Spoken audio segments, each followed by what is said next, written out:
इस दुनिया में अच्छे लोग भी होते हैं। दोस्तों, चाहे इस दुनिया में कलयुग का आरंभ हो चुका है, लेकिन अभी भी इंसानियत जिंदा है। अभी भी इस दुनिया में अच्छे लोगों की कोई कमी नहीं है। और ऐसे ही एक भले इंसान की बहुत ही इमोशनल कहानी हम आपके सामने शेयर करने जा रहे हैं।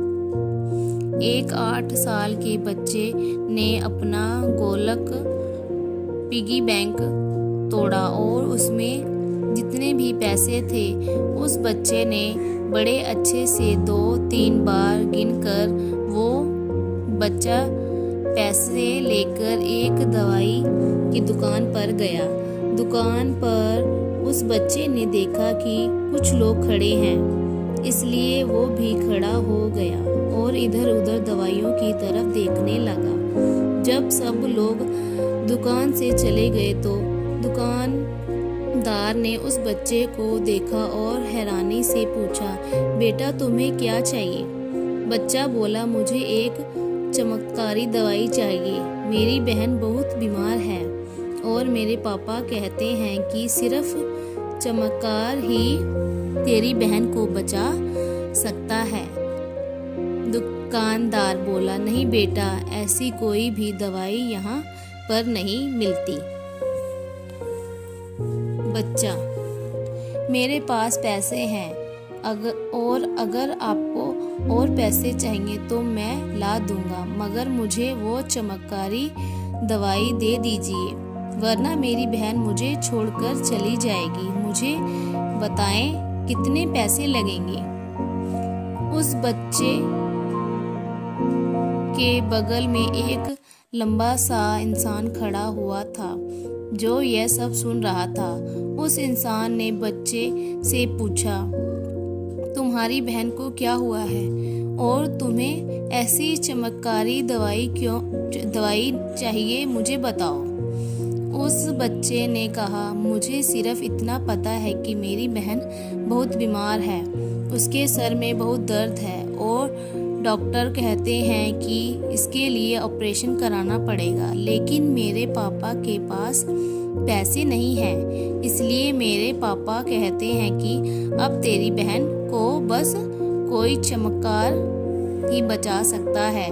मैं अपनी बहन को बचाने के लिए अपने सारे पैसे लेकर आया हूँ। उस इंसान ने बच्चे से पूछा कि कितने पैसे हैं तुम्हारे पास? बच्चे ने कहा, मेरे पास 260 रुपये हैं। और इंसान ने कहा, चमत्कार के लिए इतने पैसे काफ़ी हैं, मुझे जल्दी से अपनी बहन के पास लेकर चलो, मैं देखता हूँ कि मैं क्या कर सकता हूँ। उस छोटे बच्चे की बहन को ब्रेन ट्यूमर था और यह इंसान बहुत ही जाना माना डॉक्टर था। बच्ची का ऑपरेशन सफल रहा और उसकी जान बच गई। ऑपरेशन के बाद बच्ची के पापा ने डॉक्टर से पूछा, ऑपरेशन के पैसे कितने हुए? डॉक्टर ने उस बच्चे की तरफ देखते हुए कहा, मुझे इस ऑपरेशन की फीस आपके बेटे ने दे दी है। इसकी फीस थी 260 रुपये। पिता सब समझ गए और उसने अपने बेटे को गले लगाकर खूब प्यार किया। दोस्तों, यह इंसानियत पर कहानी हमें बताती है कि भगवान पर विश्वास रखें, लेकिन उससे पहले खुद पर भी विश्वास रखें। आज के युग में भी अच्छे इंसान होते हैं और चमत्कार भी होते हैं।